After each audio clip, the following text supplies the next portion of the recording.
Hi friends, welcome to Vardhan home kitchen. ఎప్పుడూ చేసే వంకాయ కారం కాకుండా ఒకసారి ఇలా చేయండి, ఎంత బాగుంటుందో. పుల్ల పుల్లగా, కారంగా, ఘాటుగా చాలా బాగుంటుంది వంకాయ కారం. పొయ్యి మీద కడాయి పెట్టుకున్నాను. కడాయిలో 1 స్పూన్ ఆయిల్ వేసుకున్నాను. 1½ స్పూన్ మినప్పప్పు, 1 స్పూన్ శనగపప్పు. మినప్పప్పు, శనగపప్పు కొద్దిసేపు వేగిన తర్వాత ఇందులో 1 స్పూన్ ధనియాలను కూడా కొద్దిసేపు వేయించుకోవాలి. చూడండి, ధనియాలు కూడా కొద్దిసేపు వేగిన తర్వాత 1/2 స్పూన్ జీలకర్ర, 1 స్పూన్ నువ్వులు వేసుకున్నాను. ఇవి కూడా వేయించుకోవాలి. ఫ్లేమ్ మీడియంలో పెట్టి వేయించుకోవాలి. ఇందులోనే కొద్దిగా చింతపండు. అన్నీ మంచిగా వేగాయి. చూడండి,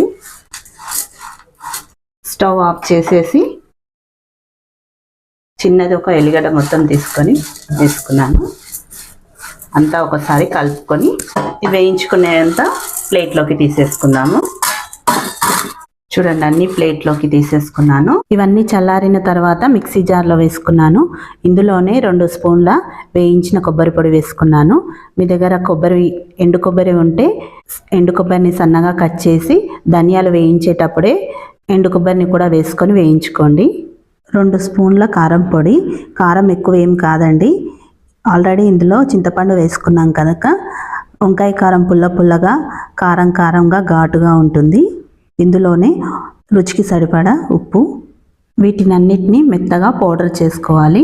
చూడండి, పౌడర్ చేసి పెట్టుకున్నాను. పక్కకు పెట్టుకుందాము. 1/2 కేజీ వంకాయలు తీసుకున్నాను. వంకాయలను శుభ్రంగా కడిగి పెట్టుకున్నాను. వంకాయలు కట్ చేసి వేయడానికి నీళ్ళు తీసుకున్నాను. ఇందులో 1/2 స్పూన్ సాల్ట్ వేసుకున్నాను. వంకాయలు పుచ్చులేమీ లేకుండా కట్ చేసి నీళ్ళలో వేసుకోవాలి. ఒక వంకాయని తొడమ తీసేసి 8 ముక్కలుగా కట్ చేసి వేసుకున్నాను. మీరు కావాలంటే గుత్తి వంకాయ లెక్క కట్ చేసి కూడా ఈ మసాలాని అందులో వేసి వేయించుకోవచ్చు. వంకాయలన్నింటినీ కట్ చేసి పెట్టుకున్నాను. పొయ్యి మీద కడాయి పెట్టుకున్నాను. కడాయిలో 2 పావుల నూనె పోసుకున్నాను. నూనె వేడెక్కిన తర్వాత కట్ చేసి పెట్టుకున్న వంకాయలన్నింటినీ వేసుకున్నాను. మీరు కావాలంటే ఇందులో ఉల్లిపాయ, పచ్చిమిర్చి కూడా వేసుకొని వేయించుకున్నాక వంకాయలు వేసుకోండి. నేను మాత్రం వేయట్లేదు. వంకాయలను 2 నిమిషాల వరకు వేయించుకున్న తర్వాత ఇందులో 1/2 స్పూన్ పసుపు, ఉప్పు రుచికి తగినంత చూసి వేసుకోండి. ఆల్రెడీ మనం కారంలో ఉప్పు వేసుకున్నాము. వంకాయకి సరిపడంత ఉప్పు వేసుకోవాలి. వంకాయకి అంతా ఉప్పు పసుపు కలిసేలాగా కలుపుకోవాలి. మూత పెట్టి ఈ వంకాయని మగ్గించుకోవాలి. మధ్య మధ్యలో కలుపుకుంటూ మగ్గించాలి. వంకాయ మెత్తగా అయ్యే వరకు ఈ వంకాయలను ఉడికించుకోవాలి. చూడండి, వంకాయ మెత్తగా అయిన తర్వాత ఇందులో పౌడర్ చేసి పెట్టుకున్న మసాలా కారం అంతా వంకాయల పైన వేసుకోవాలి. వంకాయల పైన కారం అంతా చల్లిన తర్వాత వంకాయలను 1 నిమిషం వరకు కలపకుండా అలానే ఉంచేయాలి. 1 నిమిషం అయిన తర్వాత వంకాయనంతా కలుపుకోవాలి. కారం అంతా వంకాయకి పట్టేలాగా కలుపుకోవాలి. ఇలా కలుపుకుంటూ 1 నిమిషం వరకు ఈ వంకాయలను వేయించుకోవాలి. వంకాయ కారం రెడీ అయిపోయింది. చివరిగా కొద్దిగా కొత్తిమీర వేసుకున్నాను. చూడండి, ఎంత బాగా వచ్చిందో వంకాయ కారం. చూస్తుంటేనే నోరూరిపోతుంది కదా.